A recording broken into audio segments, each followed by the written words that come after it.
ಭಾಳ ಸ್ಪಷ್ಟವಾಗಿ ನಿನ್ನೆ ಮುಖ್ಯಮಂತ್ರಿಗಳು ಹೇಳಿರೋದು ಅನ್ನ ಗಮನಿಸಬೇಕಾಗ್ತದೆ.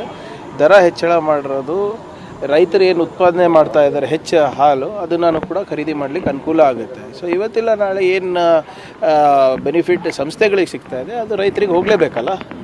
ಸೊ ಅದರಿಂದ ಈಗ ಹೋದ ಬಾರಿಯೂ ಕೂಡ ದರ ಹೆಚ್ಚಳಿಕೆ ಮಾಡಿದಾಗ ಅದಕ್ಕೆ ರೈತರಿಗೆ ಲಾಭ ಆಯಿತು. ಸೊ ಇನ್ನು ಅದು ಇವತ್ತಿಂದ ಜಾರಿಗೆ ಬಂದಿದೆ. ನೋಡೋಣ ಈಗ ಮುಂದೆ ಹೇಗಾಗ್ತದೆ ಅಂತ. ಸೊ ಅದರಿಂದ ಆಮೇಲೆ ನಾವು ದರ ಹೆಚ್ಚು ಮಾಡಿದರೆ ಕ್ವಾಂಟಿಟಿನೂ ಜಾಸ್ತಿ ಆಗಿದೆ ಅಲ್ಲ.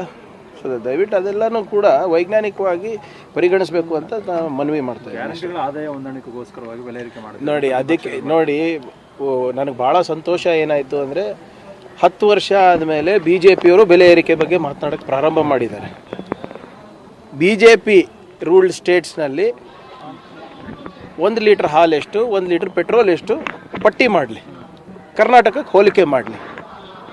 10 ವರ್ಷ ಆದಮೇಲೆ ಕೊನೆಗನ ಬಾಯಿಗೆ ಬಂದಿದೆ ಅಲ್ಲ ಇವರಿಗೆ ಬೆಲೆ ಏರಿಕೆ ಆಗ್ತಾ ಇದೆ ಅಂತ. ಬೆಲೆ ಏರಿಕೆ ಆಗ್ತಾ ಇರೋದು ಕಾರಣ ಯಾರು? ಸಿದ್ದರಾಮಯ್ಯನವರ, ಮೋದಿಯವರ?